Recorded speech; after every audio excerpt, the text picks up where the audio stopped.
A year after Helene, some residents in western North Carolina are just now returning to their homes. Others lost everything and haven't been whole since. WRAL's Eric Miller spoke to two people facing two different realities after the storm scarred their neighborhood forever.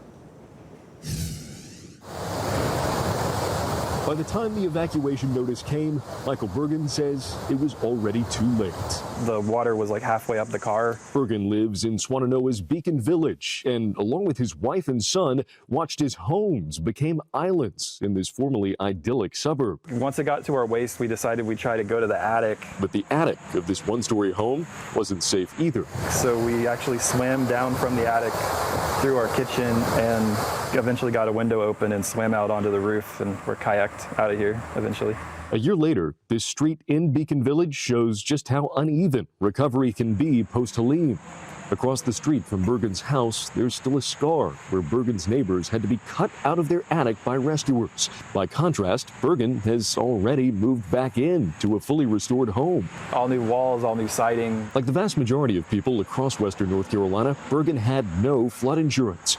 But that did open the door to more than $42,000 in federal disaster aid through FEMA. You do have to stay on FEMA, and I would have to call and be on the phone with them for like I'd be on hold for like 6 hours to have a 20-minute conversation. Contrast that with Katie Bender. I think everyone thought like, oh, you have flood insurance, you'll be set now. We found that that is not exactly the truth. Bender lives just a few doors up the street from Burgin. She wasn't home when the storm hit, but came back to find her house shattered. In the months that followed, her insurer decided she was entitled to a $300,000 payout, but because she has a mortgage, that money went to her lender, not her. They want me to make sure that I have my fair share of paying out-of-pocket costs before they give me my money.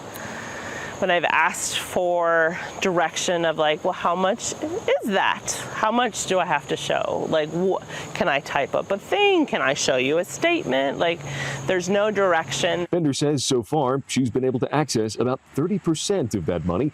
It's been enough to get a new frame up and new walls. But there's still a long way to go to normal, if normal is ever possible in the path of Helene again. Do you feel like you can be comfortable here? Like knowing what you know and seeing what you've seen in the wake of this storm? Yeah, I mean, that's a good question. Obviously, moving back in right at the beginning of hurricane season is a little ominous. But yeah, I mean, we're definitely going to pay attention to the weather more closely and take any evacuation order. We're probably going to take it all like much more seriously. Eric Miller, WRAL News.